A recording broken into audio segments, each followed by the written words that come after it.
दर्शकवृन्द, Lalitpur city एफसीले लगातार दोस्रो पटक नेपाल सुपर लिग एनएसएलको उपाधि जितेको छ।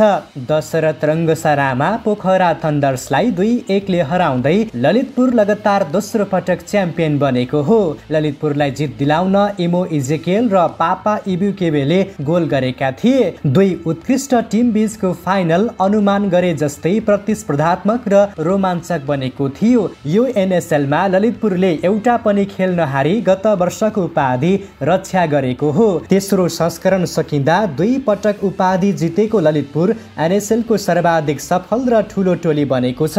पोखराको लागि सुदिल राईले 1 गोल लगाएका थिए। लिग चरणको खेलमा खासै दर्शक नपुगेको रङ्गशालामा फाइनल खेल हेर्न भने दर्शकहरूको बाक्लो उपस्थिति रहेको थियो। जितपछि ललितपुरका कप्तान अनन्त तामाङले सम्पूर्ण दर्शकहरूलाई धन्यवाद व्यक्त गरे भने पोखराका कप्तान आयुष कलानले आगामी वर्ष उपाधि जित्ने विश्वास व्यक्त गरेका थिए। अब हामी कुरा गरौँ विधागत पुरस्कारतर्फ कुन खेलाडीहरूले व्यक्तिगत पुरस्कार प्राप्त गरे भन्ने तर्फ।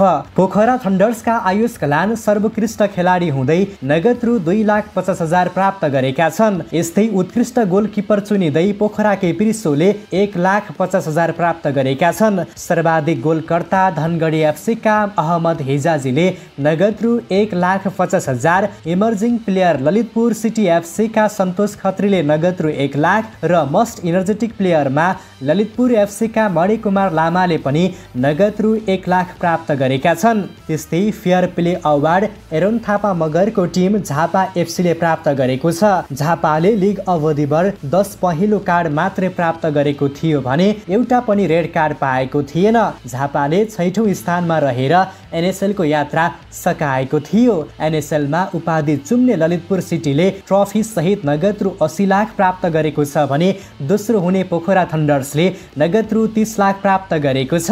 दर्शकवृन्द, यो सिजनको एनएसएल तपाईलाई कस्तो लाग्यो? यो सिजनमा तपाईको मनपर्ने खेलाडीको नाम कमेन्ट बक्समा मेन्सन गर्न पनि नभुल्नुहोला भन्दै यो एनएसएलमा केही नयाँ खेलाडीहरूको पनि उदय भएको छ। ती खेलाडीहरूको बारेमा फेरि अर्को भिडियो लिएर आउनेछौँ भन्दै निरन्तर सम्पूर्ण नेपाली खेल अपडेटको लागि गोर्खाली खबर युट्युब च्यानल सब्स्क्राइब गर्दै सबैभन्दा पहिले अपडेटको लागि नजिकैको बेल आइकन दबाउन पनि नभुल्नुहोला।